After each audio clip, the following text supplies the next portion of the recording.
സ്നേഹം, ദിവ്യസ്നേഹം, സ്നേഹം, ദിവ്യസ്നേഹം. സങ്കീർത്തനം 42 5 വാക്യം വായിക്കുകയാണ്. എൻ്റെ ആത്മാവേ, നീ വിഷാദിച്ച് ഉള്ളിൽ ഞരങ്ങുന്നത് എന്ത്? ദൈവത്തിൽ പ്രത്യാശ വയ്ക്കുക. എൻ്റെ ആത്മാവേ, എൻ്റെ ആത്മാവേ. ആത്മാവ് എവിടെയാണുള്ളത്? എവിടെയാണ് ആത്മാവുള്ളത്? എത്ര പേർക്ക് ആത്മാവുണ്ട്? കൈ ഉയർത്താമോ? എന്താണോ സംശയമാണോ നിങ്ങൾക്ക്? അല്ല, ഞാൻ എല്ലാവരോടുമല്ല ഇപ്പോൾ സംസാരിക്കുന്നത്. നിങ്ങൾ എല്ലാവരോടും സംസാരിക്കുന്നു, എല്ലായ്പ്പോഴും സംസാരിക്കുക. എന്നാൽ എപ്പോഴെങ്കിലും ആത്മാവിനോട് സംസാരിച്ചിട്ടുണ്ടോ? ബൈബിളിൽ നിങ്ങൾ നോക്കുക, ഒരുപാടിടങ്ങളിലും ഭക്തന്മാർ അവരുടെ ആത്മാവുമായി സംസാരിക്കുന്നത് അറിയാം. എൻ്റെ ആത്മാവേ. വിശ്വാസമില്ലാത്തവരും പറയുന്നത് കേൾക്കാം. എൻ്റെ ആത്മാവേ, തിന്നുക, കുടിക്കുക, ഉല്ലസിക്കുക. അനേകം വർഷങ്ങളിലേക്ക് നിനക്ക് ആവശ്യമായിരിക്കുന്ന ആഹാരം ഞാൻ ഒരുക്കി വെച്ചിട്ടുണ്ട്. ദൈവം പറയുന്നു, മൂഢ, ഈ രാത്രി നിന്റെ ആത്മാവിനെ ഞാൻ ചോദിക്കുകയാണെങ്കിൽ നീ സമ്പാദിച്ചതെല്ലാം എവിടെ പോകും? എന്താണ്? എപ്പോൾ നോക്കിയാലും നമ്മുടെ ആത്മാവിനെ തൃപ്തിപ്പെടുത്തുന്നത്, സന്തോഷിപ്പിക്കുന്നത്, ആനന്ദകരമായി കാര്യങ്ങൾ ചെയ്യുന്നത്, ആത്മാവിന് ഇഷ്ടപ്പെട്ടതായ കാര്യങ്ങൾ ചെയ്യുന്നത്.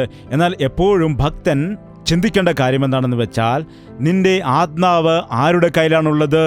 നിന്റെ ആത്മാവിന്റെ സംരക്ഷണം ആരുടെ കയ്യിലാണെന്ന് നീ മറന്നുപോയിരിക്കുന്നു. നിന്റെ പ്രാണൻ നിന്റെ കയ്യിലല്ല. ആരുടെ കയ്യിലാണ്? നിന്നെ സൃഷ്ടിച്ചതായ സൃഷ്ടികർത്താവിൻ്റെ കയ്യിലാണുള്ളത്. നിന്റെ ആത്മാവിനെയും മറന്നുകൊണ്ട് നിന്റെ ഇഷ്ടമുള്ളതുപോലെ നീ ജീവിക്കുകയാണെങ്കിൽ കർത്താവ് പറയുകയാണ്, അയ്യോ നിനക്ക് കഷ്ടം. ഒരുപക്ഷെ ഈ ദിവസം നീ നിന്റെ ആത്മാവിനെ ഒരുപാട് സന്തോഷിപ്പിക്കുന്നുണ്ടാവാം. നീ എത്രമാത്രം സന്തോഷിപ്പിച്ചിരുന്നാലും ശരി, അത്രയും ആത്മാവ് ഞെരുങ്ങുകയാണ്, അത്രയും നിരാശപ്പെടുകയാണ്, അത്രത്തോളം മടുപ്പുണ്ടാവുകയാണ്, അത്രത്തോളം ദുഃഖമുണ്ടാവുകയാണ്. കണ്ടിട്ടില്ലേ? മനസ്സിനെ സന്തോഷിപ്പിക്കുന്നതിന് വേണ്ടി മനുഷ്യൻ ഓടുവാനിടയാകും. അവസാനം നിരാശനായിട്ട് തളർന്ന് ഇരിക്കുന്നത് കാണാം. ഇവിടെ ഈ ഭക്തൻ തൻ്റെ ആത്മാവിനെ പരിശോധിക്കുകയാണ്. തൻ്റെ മനസ്സ് എങ്ങനെയായിരിക്കുന്നു? എൻ്റെ മനസ്സെങ്ങനെയുണ്ട്? എന്താണ്? പ്രാണനുണ്ട് എന്ന് എല്ലാവർക്കും അറിയാം. എന്നാൽ അതെവിടെ സ്ഥിതി ചെയ്യുന്നു എന്നറിയാമോ? ആത്മാവ് എവിടെയാണ്? നമ്മുടെ ആത്മാവ് ബ്രെയിനിലാണോ, ഹൃദയത്തിലാണോ, എവിടെയാണുള്ളത്? അറിയാമോ? ആർക്കും അറിയില്ല. എന്നാൽ അതുണ്ടോ ഇല്ലയോ? ഉണ്ട്. നിങ്ങൾക്കുണ്ടോ ഇല്ലയോ? എൻ്റെ മനസ്സിന് നല്ല സുഖമില്ലെന്ന് പലപ്പോഴും പറയാറുണ്ട് ആളുകൾ ഓരോ സ്ഥലങ്ങളിൽ. മോളെ ചോറ് കഴിക്കുന്നു പറഞ്ഞാൽ എനിക്ക് നല്ല സുഖമില്ല, എൻ്റെ മനസ്സിന് സുഖമില്ല. എന്താണ് കഴിക്കാതിരിക്കുന്നത്? പറഞ്ഞില്ലേ എൻ്റെ മനസ്സിന് നല്ല സുഖമില്ലെന്ന്. എങ്ങനെയാണ് മനസ്സിന് സുഖമില്ലാതിരിക്കുന്നത്? എങ്ങനെയാണ് സന്തോഷത്തോടെ ആയിരിക്കുന്നത്? എങ്ങനെയാണ് ഉല്ലാസത്തോടെ ആയിരിക്കുന്നത്? ചിലപ്പോൾ പറയും, ഇന്നെനിക്ക് നല്ല സന്തോഷമുണ്ട്, മനസ്സിന് നല്ല സുഖം തോന്നുന്നുണ്ട് എന്ന് പറയാറുണ്ട്. എന്നാൽ മറ്റു ചില ദിവസങ്ങളിലാണെങ്കിൽ ആരെങ്കിലും നമ്മെ പുകഴ്ത്തുകയാണെങ്കിൽ, നീ നല്ലതായിട്ടിരിക്കുന്നു, നല്ലവണ്ണം പാടുന്നുണ്ട്, നിന്റെ സ്വഭാവം നല്ലതാണ് എന്നൊക്കെ പറയുകയാണെങ്കിൽ, അതുപോലെ നിനക്ക് നല്ല കഴിവുണ്ട് എന്നൊക്കെ പറയുന്ന സമയത്ത് അത് കേട്ടിട്ട് ബുറുക്കു ബുറുക്കു ബുറുക്കു എന്ന് സൈക്കിൾ പമ്പിൽ കാറ്റടിക്കുന്ന പോലെ ചിലർ പൊങ്ങി വരും. എന്നാൽ ആരെങ്കിലും പറയുകയാണ്, ഛേ നിന്നെ കൊണ്ടൊന്നിനും കൊള്ളത്തില്ല, നിന്നെക്കാട്ടി നല്ലവൻ മറ്റവനാണെന്ന് പറയുകയാണെങ്കിൽ എന്ന് പറഞ്ഞ് കാറ്റടിച്ചു പോകും. എന്താണ്? സൈക്കിളിൻ്റെ ടയറിൽ കാറ്റടിക്കുന്നതായ സമയത്ത് ആരെങ്കിലും സൂചി വെച്ചൊന്ന് കുത്തുകയാണെങ്കിൽ അത് ചുരുങ്ങിപ്പോകത്തില്ലേ? അതുപോലെ ചുരുങ്ങിപ്പോകുന്ന കാണാം. നമ്മളിൽ അനേകം ആളുകൾ ഓരോ സാഹചര്യം അനുസരിച്ച്, അല്ലെങ്കിൽ ചുറ്റുപാടുമുള്ളതായ മനുഷ്യർ പറയുന്നതനുസരിച്ച്, പുകഴ്ത്തലനുസരിച്ച്, അവർ പറയുന്നത് ഓരോ വാക്കനുസരിച്ച്, സാഹചര്യം അനുസരിച്ചുകൊണ്ട് നമ്മുടെ മനസ്സ് ചില സമയത്ത് ഉയർന്നു വരുന്നത് കാണാം, ചിലപ്പോൾ താഴ്ന്നു പോകുന്നത് കാണാം. നിങ്ങൾ ശ്രദ്ധിക്കുക, നമ്മുടെ മനസ്സ് ദൈവത്തിൻ്റെ കയ്യിൽ ഏൽപ്പിക്കുകയാണെങ്കിൽ എല്ലാ സാഹചര്യങ്ങളിലും അത് സ്ഥിരമായി തന്നെ ഇരിക്കും. ഇവിടെ ഭക്തൻ പറയുന്നു, എൻ്റെ ആത്മാവേ, നീ വിഷാദിച്ച് ഉള്ളിൽ ഞരങ്ങുന്നതെന്ത്? ഞരങ്ങുന്നതായ മനസ്സ്, നിരാശപ്പെട്ടിരിക്കുന്നതായ മനസ്സ്. ഈ ഭൂലോകത്തിൽ നാം ജീവിക്കുന്ന സമയം നമ്മുടെ മനസ്സിനെ നിരാശപ്പെടുത്തുന്നതായ വിഷയങ്ങൾ പലപ്പോഴും ഉണ്ടാകും. നീ നല്ലവണ്ണം പ്രിപ്പയർ ആയിട്ട്, ഒരുപാട് തവണ പ്രാക്ടീസ് ചെയ്തിട്ട്, നീ പല പല രീതിയിലും ഒരുങ്ങിയിട്ട് കറക്റ്റ് സമയത്തിന് ഇൻ്റർവ്യൂവിന് ചെന്ന് ഞാൻ സെലക്ട് ആകും എന്ന് ചിന്തിച്ച സമയത്ത് സെലക്ട് ആകുന്നില്ല എങ്കിൽ നിന്റെ മനസ്സിൻ്റെ അവസ്ഥ അപ്പോൾ എങ്ങനെയായിരിക്കും? മനസ്സ് മൂകമായി പോകും. പല ആൾക്കാരും പറയാറുണ്ട്, എന്താണ്? മൂകമായി പോകും. ഇനി ഞാൻ പോകത്തില്ലെന്ന് പറയും, എന്നാൽ വീണ്ടും പോവുകയും ചെയ്യും. എന്താണ്? ഒരു കാര്യം ചിന്തിക്കുമ്പോൾ അതിന് വ്യത്യസ്തമായി സംഭവിക്കുമ്പോൾ പരീക്ഷയ്ക്ക് ഫെയിലായി പോയി എന്ന് കേൾക്കുന്ന സമയത്ത് യൗവനക്കാരൻ്റെ മനസ്സിൽ എത്രമാത്രം നിരാശ ഉണ്ടാകുമെന്നറിയാമോ? പല ആളുകളും ഇന്ന് ചെറിയ വിഷയത്തിന് 10ാം ക്ലാസ്സിൽ പാസ്സായില്ല എന്ന് പറഞ്ഞിട്ട് ആത്മഹത്യ ചെയ്ത അനേകരുണ്ട്. തളർന്നു പോകുന്നതായ ആളുകൾ. പ്രതീക്ഷയ്ക്കപ്പുറം കാര്യങ്ങൾ സംഭവിക്കുമ്പോൾ നിരാശപ്പെട്ടു പോകുന്നതായ സമയത്ത്, ആകസ്മികമായി നാം ചിന്തിക്കാത്ത ആളുകൾ മരിച്ചു പോകുന്നതായ സമയത്ത് എത്രമാത്രം മനസ്സിൽ സങ്കടമുണ്ടാകുമെന്നറിയാമോ? നമ്മുടെ ജീവിതത്തിൽ ആ ദുഃഖം താങ്ങുവാൻ കഴിയാതെ ആഹാരം പോലും കഴിക്കാതെ ചിലർ കരയുന്നത് കാണാൻ കഴിയും. ചില സമയത്ത് നാം പ്രതീക്ഷിക്കാതിരിക്കുമ്പോൾ പെട്ടെന്നൊരു കൊടുങ്കാറ്റ് വന്നിട്ട് നമ്മുടെ വീട് തകർന്നു പോവുകയാണെങ്കിൽ, കഴിഞ്ഞ ദിവസം വിജയവാഡയിലെ മീറ്റിംഗിൽ ഒരു സഹോദരി വന്നിട്ട് കരയുകയാണ്. എന്തുപറ്റി സഹോദരി എന്ന് ചോദിച്ചു. ബ്രദർ, ഞങ്ങൾക്കൊരു വീടേ ഉണ്ടായിരുന്നുള്ളൂ. റോഡ് പണിയാണെന്ന് പറഞ്ഞിട്ട് ഞങ്ങളെ വീടെല്ലാം നശിപ്പിച്ച് കളയാനിടയായി. ഇപ്പോൾ ഞങ്ങൾക്ക് താമസിക്കുവാൻ എവിടെയും ഇടമില്ല. അവിടെ നിന്നും ഇവിടുന്നൊക്കെ കടം വാങ്ങിയിട്ട് വളരെ ബുദ്ധിമുട്ടിയാണ് ഒരു ചെറിയ വീട് പണിയുവാനിടയായത്. റോഡ് പണിക്കാർ വന്നിട്ട് ബുൾഡോസർ വന്നിട്ട് ഇടിച്ചു കളഞ്ഞപ്പോൾ അവരുടെ മനസ്സിന് വളരെ ദുഃഖമുണ്ടാകുവാനിടയായി. ആ ദുഃഖം സഹിക്കാതെ അവർ നിലവിളിക്കുകയാണ്. എത്രയോ ആളുകൾ കൊടുങ്കാറ്റിലും പ്രളയത്തിലും അകപ്പെട്ട് അവരുടെ ബന്ധുക്കൾ നഷ്ടപ്പെട്ടു പോകുന്ന സമയത്ത്, വിനോദയാത്രയ്ക്ക് പോയതായ ഒരു മകൻ വെള്ളത്തിൽ വീണുപോയ സമയത്ത്, സ്കൂളിൽ പോകാൻ ഇറങ്ങിയതായ മകൻ മരിച്ചുപോയി എന്ന് വാർത്ത കേൾക്കുമ്പോൾ മാതാവിന്റെ ഹൃദയത്തിൽ എത്ര വേദന ഉണ്ടാകും! വളരെ നിരാശപ്പെടും, ദുഃഖിക്കാനിടയാകും. ഈ കാലത്ത് അങ്ങനെ വേദന അനുഭവിക്കുന്ന അനേകം ആളുകളെ കാണാൻ കഴിയും. ചിലരാണെങ്കിൽ മാനസികമായി തകർന്നിരിക്കുന്നത് കാണാം. ബിസിനസ്സിൽ ചെറിയൊരു നഷ്ടമുണ്ടായാൽ മതി അവർക്ക്. ബിസിനസിന്റെ കാര്യം നോക്കുകയാണെങ്കിൽ ഉണ്ടായ നല്ല ലാഭമുണ്ടാകും, അല്ലെങ്കിൽ ഒന്നും കാണില്ല. ഇടയ്ക്ക് നിൽക്കുന്ന ഒരു അവസ്ഥ കാണുകയില്ല. അതിനൊരു ന്യൂട്രലിന്റെ അവസ്ഥയില്ല. അതുകൊണ്ട് ലാഭം വരുമ്പോൾ പൊങ്ങരുത്, നഷ്ടം വരുമ്പോൾ നിരാശപ്പെടരുത്. കിട്ടിയാൽ കിട്ടട്ടെ എന്ന് വിചാരിക്കുക. അല്ലാതെ ലാഭം വരുമ്പോൾ ഒരുപാട് സന്തോഷിച്ചിട്ട് നഷ്ടം വരുമ്പോൾ നിരാശപ്പെട്ടാൽ നിന്റെ സന്തോഷം മുഴുവൻ തകർന്നു പോകും. അനേക വിഷയങ്ങളിൽപ്പെട്ട് മനുഷ്യൻ വേദന അനുഭവിക്കുന്നുണ്ട്. നിരാശ അനുഭവിക്കുന്ന അനേകരെ കാണാൻ കഴിയും. എന്താണ്? ലോകത്തിലെ മനുഷ്യനെ വിശ്വസിച്ചിട്ട് അവർ വഞ്ചിതരായി പോകുന്നു. ഞാൻ അവനെ വിശ്വസിച്ചാണ് കൊടുത്തത്. വിശ്വസിച്ചിട്ട് കൊടുത്തപ്പോൾ അവൻ എന്നെ പറ്റിച്ചിട്ട് കടന്നുപോയി എന്ന് പറഞ്ഞ് നിരാശപ്പെട്ട് വേദനിക്കുന്ന അനേകം ആളുകളെ കാണാം. പണം മാറ്റിവെച്ച് പല രീതിയിലും സ്വരൂക്കൂട്ടി വയ്ക്കുന്ന അനേകരെ കാണാൻ കഴിയും. പാവം അങ്ങനെ പണം സ്വരൂക്കൂട്ടി ഒരു വിവാഹത്തിനോ അല്ലെങ്കിൽ എന്തെങ്കിലും ആവശ്യത്തിനോ പോകാനിരിക്കുമ്പോൾ അത് മൊത്തം നഷ്ടപ്പെടുന്ന സമയത്ത്, അയ്യോ 5 വർഷമായിട്ട് ഞാൻ സ്വരൂക്കൂട്ടിയത് മൊത്തം നഷ്ടപ്പെട്ടു എന്ന് പറയുന്നു. അപ്പോൾ അവരുടെ മനസ്സ് എങ്ങനെയായിരിക്കും? ഒരു നിമിഷം ചിന്തിക്കുക. നിരാശപ്പെടാനിടയാകും. നിങ്ങളുടെ ജീവിതത്തിൽ ഇങ്ങനെ ഞരങ്ങുന്ന അവസ്ഥ വന്നിട്ടുണ്ടോ? ഞങ്ങളുടെ ജീവിതത്തിൽ അങ്ങനെയൊന്നും വന്നിട്ടില്ല. ഞങ്ങൾക്ക് അതിനുള്ള അവസ്ഥ വന്നിട്ടില്ല. ഞങ്ങൾക്ക് സുഖമാണ്. എപ്പോഴും ഞങ്ങൾ സുഖമായിട്ടിരിക്കുന്നു, ഗ്യാരണ്ടി എന്ന് പറയണ്ട. ഇപ്പോൾ പ്രശ്നമില്ലെങ്കിൽ നാളെ പ്രശ്നമുണ്ടാകാം. ഇപ്പോൾ വരെ നിങ്ങൾക്ക് അങ്ങനെ പ്രശ്നമുണ്ടെങ്കിൽ അത് നിങ്ങളുടെ മഹത്വമല്ല, മറിച്ച് ദൈവത്തിൻ്റെ കൃപയാണ്. എന്താണത്? ദൈവത്തിൻ്റെ കൃപയാണ്. എൻ്റെ ജീവിതത്തിൽ ഞാൻ ഒരുപാട് തവണ നിരാശ അനുഭവിച്ചിട്ടുണ്ട്. ഒരുപാട് തവണ. ആ മാനസിക വേദന എൻ്റെ ജീവിതത്തിൽ ഇല്ലായിരുന്നുവെങ്കിൽ എൻ്റെ പ്രസംഗം തന്നെ മാറിപ്പോയേനെ. കാരണം അതിൻ്റെ അനുഭവം എന്താണെന്ന് എനിക്ക് അറിയുകയില്ലായിരിക്കാം. ദൈവദാസൻ പ്രസംഗം തയ്യാറാക്കാൻ വേണ്ടി പരിശ്രമിക്കുകയാണ്. എന്നാൽ ദൈവം പ്രസംഗകരെയാണ് തയ്യാറാക്കുന്നത്. അതാണ് ബൈബിളിന്റെ രീതി. ഹൃദയത്തിൽ നിന്ന് വരുന്നതായ പ്രസംഗം ഹൃദയത്തെ ടച്ച് ചെയ്യാനിടയാകും. ബുദ്ധിയിൽ നിന്ന് വരുന്നതായ പ്രസംഗം ബുദ്ധിയെ ടച്ച് ചെയ്യും. ബുദ്ധിക്കല്ല വേണ്ടത് ഭക്തി, വിശ്വാസം വേണ്ടത് ഹൃദയത്തിനാണ്. ക്രിസ്തീയ വിശ്വാസം ഹൃദയത്തിനാണ് വേണ്ടത്. അല്ലാതെ അത് തലച്ചോറിനെ സംബന്ധിച്ചതോ ബുദ്ധിക്ക് സംബന്ധിച്ചതോ ഉള്ള വിശ്വാസം അല്ല. നിരാശപ്പെടുന്ന സമയത്ത്, നാം വേദന അനുഭവിക്കുന്നതായ സമയം, അപമാനിക്കപ്പെടുന്നതായ സമയത്ത്, ചെയ്യാത്ത കുറ്റത്തിന് ശിക്ഷ അനുഭവിക്കേണ്ട സമയത്ത്, നാം നനയ്ക്കാത്തതായ അവസ്ഥകൾ ഉണ്ടാകുന്ന സമയത്ത് നാം നിരാശപ്പെട്ടു പോകും. അത് രാജാവാണെങ്കിലും സാധാരണക്കാരനാണെങ്കിലും മനുഷ്യൻ തീർച്ചയായും നിരാശപ്പെടും. സാഹചര്യങ്ങൾ എപ്പോഴും മനുഷ്യന്റെ ജീവിതത്തിൽ അവനെ ബാധിക്കുവാൻ ഇടയാകും. എന്നാൽ ഒരു വ്യക്തി ദൈവത്തിൽ പ്രത്യാശ വയ്ക്കുകയാണെങ്കിൽ, ആ ഭക്തൻ പറയുകയാണ്, എൻ്റെ ആത്മാവേ നീ വിഷാദിച്ച് ഉള്ളിൽ ഞരങ്ങുന്നതെന്ത്? ദൈവത്തിൽ പ്രത്യാശ വയ്ക്കുക. മനസ്സ് വിഷാദപ്പെടും, ഞരങ്ങുവാനിടയാകും, വളരെ ദുഃഖം ഉണ്ടാകുവാനിടയാകും. ഇന്ന് അനേകം യൗവനക്കാരെ നോക്കുമ്പോൾ അവരുടെ മനസ്സിൽ വിഷാദമുള്ളതായിട്ട് കാണാൻ കഴിയും. ഒരുപാട് മാനസിക വേദന അനുഭവിക്കുന്നത് കാണാൻ കഴിയും. അതുപോലെ എത്രയോ സ്ത്രീകൾ ഭർത്താവിനാൽ വിഷാദം അനുഭവിക്കുന്നവർ, മാനസിക വ്യത അനുഭവിക്കുന്നവർ, നിരാശപ്പെട്ട് സങ്കടത്തോടെ മുന്നോട്ടു പോകുന്നവരുണ്ട്. എത്രയോ കുടുംബങ്ങളിൽ കണ്ണുനീരും ദുഃഖവും വേദനയും ഉണ്ടാകുന്നുണ്ട്. എൻ്റെ ഭർത്താവ് എന്നെ അപമാനിക്കാനിടയായി, നിങ്ങൾ വിശ്വസിക്കുമോ? എത്രയോ ദുഷ്ടതയും ക്രൂരതയും നിറഞ്ഞതായിട്ടുള്ള ഭർത്താക്കന്മാരുണ്ടെന്നറിയാമോ? ഭാര്യയുടെ നഗ്നമായ ദൃശ്യങ്ങൾ എടുത്തിട്ട് നെറ്റിൽ ഇട്ടതായ ഭർത്താവിനെ എന്താണ് വിളിക്കേണ്ടത് പറയുക. അങ്ങനെയുള്ളതായ ഭർത്താവിനെ വിശ്വസിച്ച് തൻ്റെ ശരീരത്തെയും തൻ്റെ ജീവിതത്തെയും സകലത്തെയും സമർപ്പിക്കുമ്പോൾ അങ്ങനെയുള്ള അപമാനങ്ങൾ ഉണ്ടാകുമ്പോൾ ആ സ്ത്രീയുടെ മനസ്സ് എത്രമാത്രം വേദനയുണ്ടാകും അറിയാമോ? അങ്ങനെ ക്രൂരന്മാരായ ഭർത്താക്കന്മാരെ കാണാൻ കഴിയും. ചില പുരുഷന്മാരെ അങ്ങനെ കാണുവാൻ കഴിയും. അതുപോലെ വളരെ ക്രൂരമായിട്ട് എൻ്റെ ഭാര്യ പരപുരുഷനുമായിട്ട് ബന്ധം പുലർത്തുന്നു, എൻ്റെ മുൻപിൽ വെച്ച് പോലും അവർ ബന്ധം പുലർത്തുന്നുണ്ട്. ഞാനിപ്പോൾ എന്താണ് ചെയ്യേണ്ടത്? ഈ അപമാനം എനിക്ക് സഹിക്കാൻ കഴിയുന്നില്ല. മരിക്കാമെന്ന് വെച്ചാലോ എൻ്റെ കുഞ്ഞുങ്ങളുടെ കാര്യം ഓർക്കും. നിന്നോട് ഞാൻ ക്ഷമിക്കാം, വരൂ എന്ന് പറഞ്ഞാൽ വരില്ല, നീ പോ എന്നാണ് പറയുന്നത്. ആ സഹോദരൻ വന്ന് പറയാനിടയായി. അവൻ്റെ ഹൃദയം എത്രമാത്രം വേദനിച്ചിരിക്കാം. ഇന്നുള്ള മനുഷ്യന്റെ ഹൃദയത്തിൽ സ്നേഹമില്ലാതെ മത്സരവും വാശിയും കൊണ്ട് നിറഞ്ഞിരിക്കുന്നു. മറ്റുള്ളവരെ എത്രയും വേദനിപ്പിക്കുകയാണെങ്കിൽ നന്നാണെന്ന് വിചാരിക്കുന്ന ക്രൂരന്മാർ പിശാചിന്റെ കയ്യിൽ ഉപയോഗിക്കപ്പെടുന്ന അനേകർ വന്നിട്ടുണ്ട്. യേശുക്രിസ്തുവിനെ തള്ളിപ്പറയാമോ? കഴിഞ്ഞ ദിവസം ഞാൻ വാർത്ത കേട്ടു. ഒരു ദേവദാസൻ ദൈവവേലയ്ക്ക് വേണ്ടി പോയി. തിരികെ വന്നപ്പോൾ അദ്ദേഹത്തിന് 3 മക്കളെയും കൊന്നുകളയുവാനിടയായി. എത്ര ദാരുണമായ കാര്യമാണ്! 3 മക്കളെയും കൊന്നുകളയുവാനിടയായി. അദ്ദേഹം വന്നിട്ട് മക്കളുടെ മുൻപിൽ ഇരുന്നിട്ട് കരയുകയാണ്. അപ്പോൾ ഒരുവൻ വന്നിട്ട് പറയുകയാണ്, ഇപ്പോഴെങ്കിലും നീ പറ, യേശുക്രിസ്തുവിലുള്ള വിശ്വാസം ഉപേക്ഷിച്ച് കളയുമോ ഇല്ലയോ എന്നോ? ഞാൻ മാറില്ല, യേശുവിനെക്കുറിച്ച് പ്രസംഗിക്കാതെ എനിക്ക് ഇരിക്കാൻ കഴിയില്ലെന്നപ്പോൾ പറഞ്ഞു.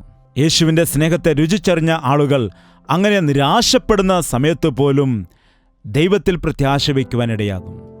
എൻ്റെ മക്കൾ ദൈവത്തിൻ്റെ രാജ്യത്തിലായിരിക്കുമെന്ന പ്രത്യാശയോടെയായിരിക്കും. ഈ ജോലി പോയാൽ മറ്റൊരു ജോലി കിട്ടുമെന്നുള്ള പ്രത്യാശയോടെ ജീവിക്കാനിടയാകും. ഈ ഇന്റർവ്യൂവിൽ ഞാൻ പാസ്സായിട്ടില്ലെങ്കിൽ വേറെ നല്ല ജോലി എനിക്ക് ദൈവം നൽകാനിടയാകും എന്ന് പ്രത്യാശയോടെ മുൻപോട്ട് പോകും, അല്ലാതെ നിരാശപ്പെട്ടു പോകുകയില്ല. ചെറിയ വിഷയത്തിൽ പരാജയത്തിൽ നിരാശപ്പെട്ടു പോയാൽ നമുക്കൊന്നും നേടുവാൻ കഴിയത്തില്ല. ചെറിയൊരു പരാജയത്തിൽ തടസ്സത്തിൽ നിരാശപ്പെട്ടാൽ നമുക്ക് മുൻപോട്ട് പോകാൻ കഴിയില്ല. നിനക്ക് വരുന്ന എല്ലാ തോൽവികളും ഒരു ചവിട്ടുപടികളായിട്ട് നീ ഉപയോഗിക്കുകയാണെങ്കിൽ, ഒരു ഉപാധികളാക്കി നീ എടുത്താൽ, നിരാശപ്പെട്ടു പോകാതെ ദൈവത്തിൽ പ്രത്യാശ വെച്ചാൽ നിനക്ക് മുന്നോട്ട് പോകാൻ കഴിയും. ദാവീദ് അവൻ്റെ വീട്ടിലെ ഇളയവനാണ്. ഇളയവനെ എല്ലാവർക്കും വലിയ കാര്യമല്ല. അതുകൊണ്ടായിരിക്കാം അവനെ ആടുകളെ മേയ്ക്കാൻ വേണ്ടി പറഞ്ഞുവിടാനിടയായത്. എന്നാൽ ദൈവം അവനെ തിരഞ്ഞെടുക്കുവാനിടയായി. നീ ഇസ്രായേലിന്റെ രാജാവാകണമെന്ന് പറഞ്ഞവനെ അഭിഷേകം ചെയ്തു. എന്നാൽ നിങ്ങൾക്കറിയാമോ, അഭിഷേകിക്കപ്പെട്ടതിന് ശേഷം അവൻ രാജാവാകുന്നതിന് വേണ്ടി ഏകദേശം 20 വർഷങ്ങൾ വേണ്ടി വന്നു. ഈ 20 വർഷങ്ങളുടെ ഇടയിൽ എത്രയോ തവണ കഷ്ടത വരാനിടയായി. എത്രയോ തവണ മാനസികമായ ദുഃഖം അനുഭവിക്കേണ്ടതായിട്ട് വന്നു. എത്രയോ തവണ നിരാശ അനുഭവിക്കേണ്ടതായിട്ട് വന്നു. അത് നിങ്ങളെപ്പോഴെങ്കിലും ബൈബിൾ വായിച്ചിട്ട് മനസ്സിലാക്കിയിട്ടുണ്ടോ? സഹോദരങ്ങളാൽ അവൻ തള്ളപ്പെടുവാനിടയായി. യുദ്ധങ്ങൾ ചെയ്യേണ്ടതായിട്ട് വന്നു. ശത്രുക്കളെ കീഴടക്കുവാനിടയായി. കല്യാണം കഴിച്ച ഭാര്യ പോലും എതിർക്കുവാനിടയായി. സ്വന്തം മകനായ അബ്ശാലോം എതിർക്കുവാൻ ഇടയായി.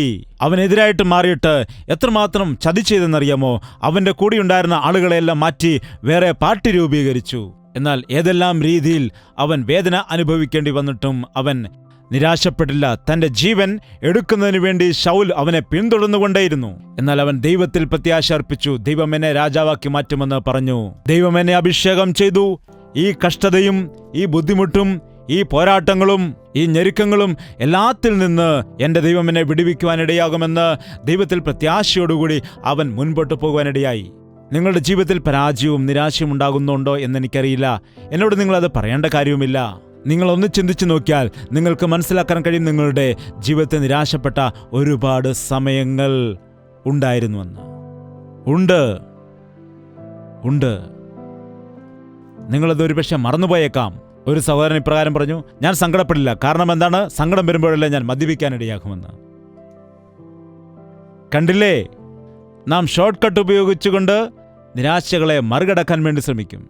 എന്തിനാണ് നീ ഇങ്ങനെ സിഗരറ്റ് വലിക്കുന്നത്, ഒന്നിനു പിറകെ ഒന്നായിട്ട് ഇങ്ങനെ വലിക്കുന്നത് എന്ന് വെച്ചാൽ മനസ്സിന് സുഖമില്ല. അങ്ങനെ പറഞ്ഞിട്ട് 10 സിഗരറ്റ് വലിക്കും, കിടകിടകിടകിടകിടാന്ന് പുകയൂതി വിട്ടുകൊണ്ട്. എന്തെങ്കിലും ഒരു ബിസി ആയിരിക്കുന്ന സമയത്ത് അത് മറന്നു പോകുമെന്നാണ് വിചാരിക്കുന്നത്. ചില ആളുകളാണെങ്കിൽ TV കാണാനിടയാകും, ചില ആളുകളാണെങ്കിൽ ഷോപ്പിങ്ങിന് പോകും. മനസ്സ് സുഖമില്ലാത്ത സമയത്ത് തിരിച്ച് വീട്ടിൽ വന്ന ശേഷം കുത്തിയിരുന്ന് കരയുന്നത് കാണാം. നിരാശപ്പെട്ട് കണ്ണുനീരോടുകൂടി കരയുന്നത് കാണാം. അവർ നിരാശപ്പെട്ടിരിക്കുന്നത് കാണാം. ദാവീദ് പറയുകയാണ്, എൻ്റെ തലയണ കണ്ണുനീർ കൊണ്ട് കുതിർന്നുപോയി. ചില സമയങ്ങളിൽ ആ മാനസിക വേദന സഹിക്കാൻ കഴിയാതെ, ആ ദുഃഖം സഹിക്കാൻ കഴിയാതെ നമ്മുടെ ഹൃദയം നിലച്ചു പോകാറുണ്ട്. ഹൃദയം വേദനിക്കാറുണ്ട്. എത്രയോ ആളുകൾ ഇന്ന് ഒരുപാട് മാനസികവ്യത പറയാൻ കഴിയാത്ത രീതിയിലുള്ള മാനസിക വിഷമം, സംഘർഷം അനുഭവിക്കാറുണ്ട്. ഇന്ന് തന്നെ ഉച്ചയ്ക്ക് 2-3 തവണ എന്നോട് പ്രാർത്ഥന ചോദിച്ചവർ, യൗവനക്കാർ, മനസ്സിന് യാതൊരു സ്വസ്ഥതയുമില്ല, എനിക്ക് ഡിപ്രഷൻ ഉണ്ടാകുന്നു, ഡിപ്രഷനിലേക്ക് പോകുന്നു എന്ന് ഒരു പയ്യൻ പറയാനിടയായി. മനസ്സിന് നല്ല സുഖമില്ല, ഒരു സമാധാനവുമില്ല, ഞാൻ അതുകൊണ്ട് ഗുളിക കഴിക്കുകയാണ്. മറ്റു സഹോദരൻ പറഞ്ഞു, എൻ്റെ മനസ്സിൽ അനാവശ്യമായ ചിന്തകളുണ്ടാകുന്നു, എപ്പോഴും മരിക്കണം എന്നുള്ളതായ ആലോചന വന്നു കൊണ്ടേയിരിക്കുന്നു എന്നൊരാൾ പറയാനിടയായി. മറ്റൊരു സഹോദരി പറഞ്ഞു, അവരുടെ മകളെ വിളിച്ചുകൊണ്ടുവന്നു. ഇത് വിജയവാഡയിലുണ്ടായതായ സംഭവമാണ്. അവർക്ക് 3 മക്കളാണ്. ഭർത്താവ് മരിച്ചുപോയി. ആ വിഷമം സഹിക്കവയ്യാതെ മരിക്കാൻ വേണ്ടി പരിശ്രമിക്കുകയാണ്. 3 മക്കൾ എനിക്കുണ്ട്. ദേവദാസ, നിങ്ങൾ ആലോചിച്ച് നോക്കുമെന്ന്, എൻ്റെ വേദന എന്താണെന്ന്. എനിക്ക് 3 മക്കളുണ്ട്, എന്നാൽ മക്കളുടെ കാര്യം പോലും നോക്കാൻ കഴിയാതെ മരിക്കണമെന്നുള്ള വിചാരമാണ് ഉണ്ടാകുന്നത്. ഇങ്ങനെ എത്രയോ കാര്യങ്ങൾ. ഇങ്ങനെ ഉണ്ടാകുന്ന സമയത്ത് നിങ്ങൾ എന്താണ് ചെയ്യേണ്ടത്? നിരാശ ഉണ്ടാകുന്നതായ സമയത്ത്, ദുഃഖിക്കുന്നതായ സമയത്ത്, ഹോസ്പിറ്റലിൽ അകപ്പെടുന്നതായ സമയത്ത്, ഡോക്ടർമാരെ കാണേണ്ട സമയത്ത്, ചിന്തിക്കാത്ത സമയത്ത് ആക്സിഡന്റ് സംഭവിക്കുമ്പോൾ തകർന്നു പോകുന്നു, നിരാശപ്പെടുന്നു. ബൈബിളിൽ ഒരു വിധവയായ സ്ത്രീയെക്കുറിച്ച് പറയുന്നുണ്ട്. ഒരേ ഒരു മകനെ ഉണ്ടായിരുന്നു. ആ മകൻ മരിക്കാനിടയായി. അവനെ മഞ്ചത്തിൽ വെച്ചുകൊണ്ട് കൊണ്ടുപോകുന്ന സമയത്ത്, എനിക്കിനി ആരുമില്ല, എനിക്കൊരു ഗതിയുമില്ല എന്ന് പറഞ്ഞ ആ സ്ത്രീ കരയുവാനിടയായി, നിലവിളിക്കാനിടയായി. അപ്പോൾ ഒരാളെതിരെ വന്നു. ആരാണ്? യേശു കർത്താവ് അങ്ങോട്ട് വന്നു. അവളുടെ കണ്ണുനീര് കണ്ടിട്ട്, അവളുടെ ഹൃദയവേദന അറിഞ്ഞിട്ട് കർത്താവ് ആ മഞ്ചത്തെ അവിടെ നിർത്തി. കൈവച്ചപ്പോൾ തന്നെ ആ മരിച്ചുപോയതായ അവളുടെ മകൻ ജീവിക്കുവാൻ ഇടയായി. അവന് ജീവൻ തിരിച്ചു കൊടുത്തതായിട്ട് കാണാൻ കഴിയുന്നു. ഈ ദിവസങ്ങളിലും നിനക്ക് അസാധ്യമാണെന്ന് തോന്നുന്ന സമയത്ത്, നിരാശപ്പെടുന്ന സമയത്ത്, മനുഷ്യർ നിന്നെ തള്ളിക്കളഞ്ഞു എന്ന് വിചാരിക്കുന്ന സമയം, നീ കർത്താവായ യേശുക്രിസ്തുവിൽ പ്രത്യാശ അർപ്പിച്ചാൽ, നീ ദൈവത്തിൽ പ്രത്യാശ അർപ്പിച്ചാൽ, നീ വിശ്വാസത്തോടുകൂടി കർത്താവേ എന്ന് നിലവിളിച്ചാൽ, നിങ്ങളുടെ സങ്കടം എത്രയാണെങ്കിലും, എത്ര ബുദ്ധിമുട്ടാണെങ്കിലും, എത്ര വലിയ രോഗമാണ് എന്നുണ്ടെങ്കിലും, നിന്റെ സാഹചര്യം എങ്ങനെയുള്ളതാണെങ്കിലും, നിനക്ക് സമാധാനം നൽകുന്നതിന്, നിനക്ക് വിടുതൽ നൽകുന്നതിന് വേണ്ടി, നിന്നെ ജയാളിയാക്കി മാറ്റുന്നതിന് യേശുക്രിസ്തു മതിയായ ദൈവമാകുന്നു. യേശുക്രിസ്തു ഒരുക്കമുള്ളവനാണ്. എത്ര പേർ വിശ്വസിക്കുന്നു? ഇന്നൊരു തീരുമാനമെടുക്കുക. ഈ ദിവസമല്ല, ഇതിനു മുൻപ്. നാളെ എങ്ങനെയാണെന്ന് നമുക്കറിയാൻ കഴിയില്ല. ഇന്നെനിക്ക് ആരോഗ്യമുണ്ട്, നാളത്തെ കാര്യം പറയുവാൻ കഴിയുകയില്ല. എന്താണ്? നീ എത്ര വലിയ ചീഫ് മിനിസ്റ്റർ ആണെങ്കിലും, പ്രൈം മിനിസ്റ്റർ ആണെങ്കിലും, എത്ര പ്രധാനപ്പെട്ട വ്യക്തിയാണെങ്കിലും, എത്ര വലിയ ധനവാനാണെങ്കിലും, എത്ര കഴിവുള്ളവനാണെങ്കിലും, നാം നനയ്ക്കാത്തതായ സമയത്ത് അപകടവും നിരാശയും നമ്മുടെ ജീവിതത്തിൽ ഉണ്ടാകാനിടയുണ്ട്. അങ്ങനെയുള്ളതായ സമയത്ത്, നാം ഭാരപ്പെടുന്ന സമയത്ത് നമ്മെ ആശ്വസിപ്പിക്കുവാൻ നമ്മുടെ കർത്താവ് യേശുക്രിസ്തു ഒരുക്കമുള്ളവനാണ്. നിങ്ങൾ വിശ്വസിച്ചവർ ആരും നിങ്ങളെ ചതിച്ചിട്ടില്ലേ? അങ്ങനെയുള്ള സമയത്ത് നിങ്ങളുടെ ഹൃദയം വേദനിച്ചിട്ടില്ലേ? ഒരുപാട് വേദനിച്ചിട്ടുണ്ടല്ലോ. അപ്പോൾ അങ്ങനെയുള്ള സമയത്ത് നിങ്ങൾ അവരെ ശപിച്ചോ? നിങ്ങളെ തന്നെ ശപിച്ചോ? അവരെ നിങ്ങൾ വഴക്ക് പറഞ്ഞോ? അതോ കർത്താവേ, ഇപ്പോൾ നീ എനിക്ക് സമാധാനം നൽകണമേ, ഞാനിപ്പോൾ നിന്നിൽ പ്രത്യാശ വയ്ക്കുകയാണ്, എൻ്റെ ശത്രുക്കളെ മിത്രങ്ങളാക്കി മാറ്റണമേ, എൻ്റെ നഷ്ടങ്ങളെ ലാഭമാക്കി മാറ്റണമേ, എൻ്റെ കണ്ണുനീരിനെ ആനന്ദമാക്കി മാറ്റണമേ എന്ന് നിങ്ങൾ നിലവിളിക്കുകയാണെങ്കിൽ, പ്രാർത്ഥിച്ചാൽ അത്ഭുതം കാണും. ഇവിടെയുള്ള മനുഷ്യരെ നിങ്ങൾ വിശ്വസിക്കരുത്.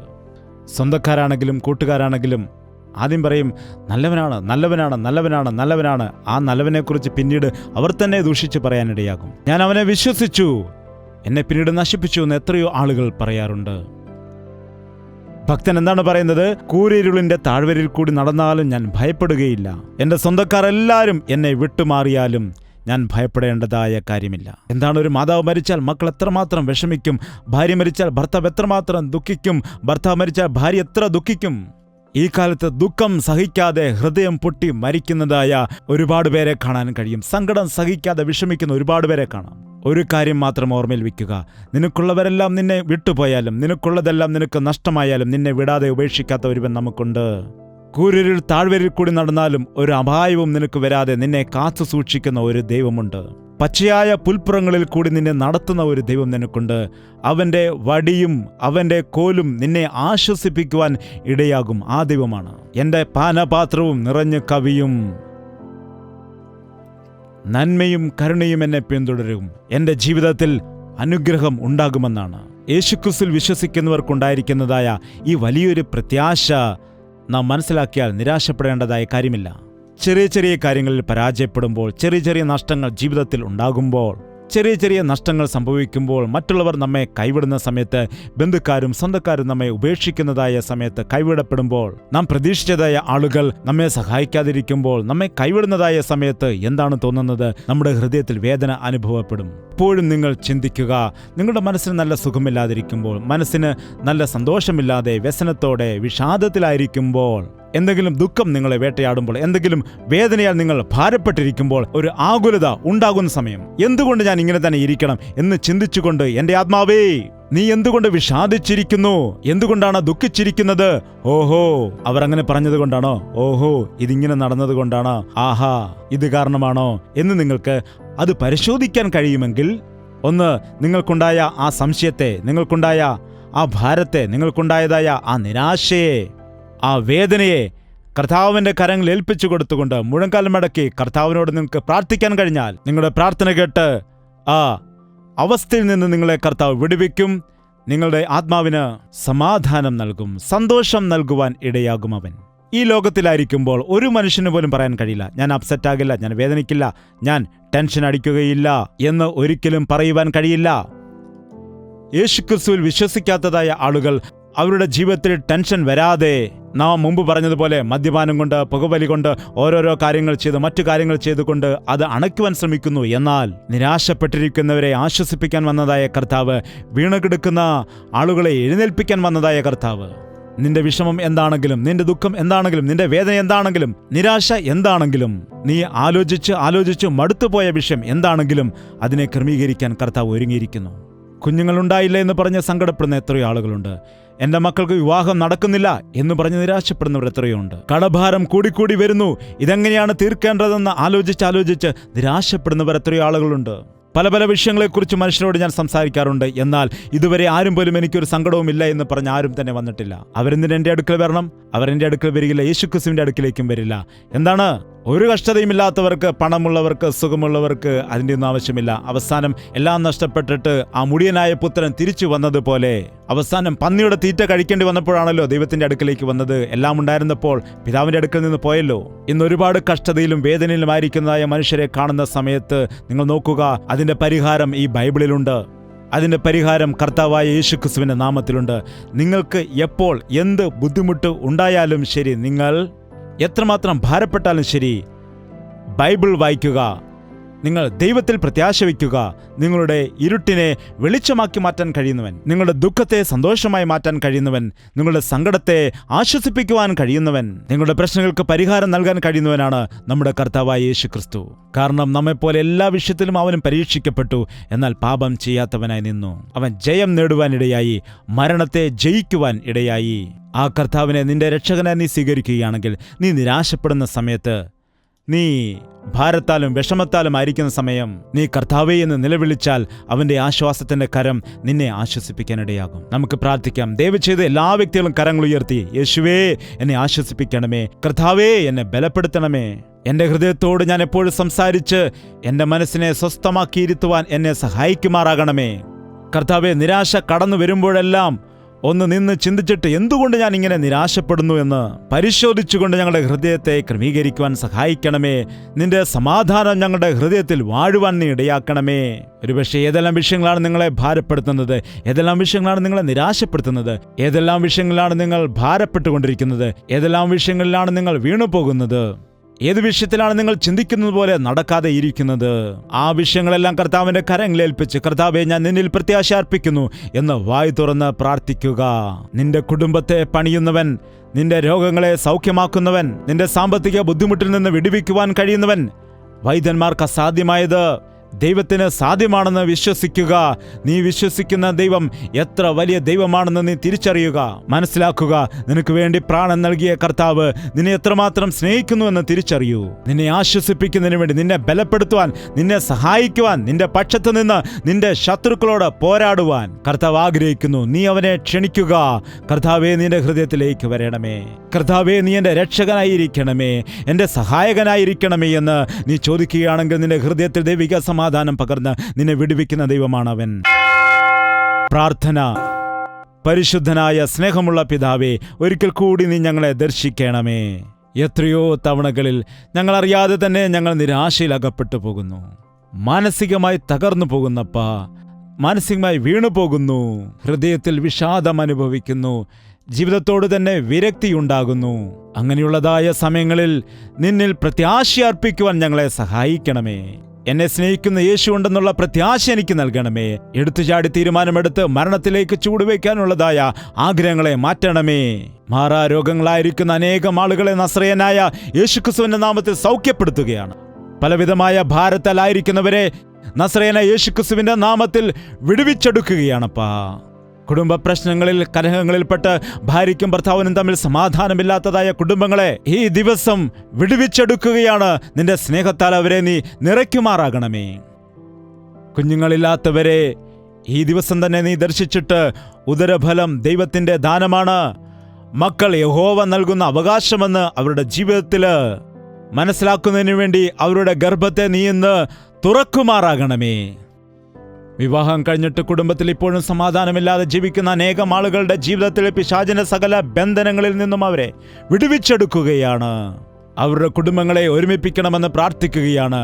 യൗവനമോഹങ്ങളിൽ അകപ്പെട്ടുകൊണ്ട് ജീവിതത്തിൽ രോഗങ്ങൾ വരുത്തിവെച്ച് ജീവിതത്തിൽ സ്വസ്ഥതയും സമാധാനവും ഇല്ലാത്തവരായി മുൻപോട്ട് പോകുന്ന ഒരുപാട് യൗവനക്കാരുണ്ട്. അവരെയെല്ലാം ഇന്ന് നസ്രയനായ യേശുക്രിസ്തുവിന്റെ നാമത്തിൽ വിടുവിക്കുകയാണ്. നിന്നിൽ പ്രത്യാശ അർപ്പിച്ച് പ്രയോജനമില്ലാത്തവരെ നീ പ്രയോജനമുള്ളവരാക്കി മാറ്റണമേ. ഞങ്ങളുടെ യൗവനക്കാരെ നീ ദർശിക്കുമാറാകണമേ.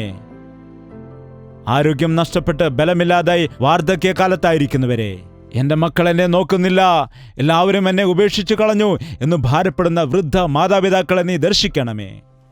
അവർ വാർദ്ധക്യത്തിലും ഫലം കായ്ക്കുന്ന വൃക്ഷമായിട്ട് നരയ്ക്കുവോളം ഞാൻ നിങ്ങളെ ചുമക്കാമെന്ന് പറഞ്ഞ കർത്താവിന്റെ വാഗ്ദത്തം അവരുടെ ജീവിതത്തിൽ നിറവേറ്റിക്കൊണ്ട് അവരെ ആശ്വസിപ്പിക്കുമാറാകണമേ. യേശു ക്രിസ്തുവിന്റെ നാമത്തിൽ അപേക്ഷിക്കുന്നു പിതാവേ. നമ്മുടെ പിതാവായ ദൈവത്തിന്റെ സ്നേഹവും പുത്രനായ യേശു ക്രിസ്തുവിന്റെ കൃപയും ആശ്വസിപ്പിച്ച് വഴി നടത്തുന്ന പരിശുദ്ധാത്മാവിന്റെ കൂട്ടായ്മയും സഹവാസവും നാം ഓരോരുത്തരോടും പ്രാർത്ഥിച്ച സകല വിഷയങ്ങളോടും ഇന്നു മുതൽ എന്നേക്കും ഉണ്ടായിരിക്കുമാറാകട്ടെ.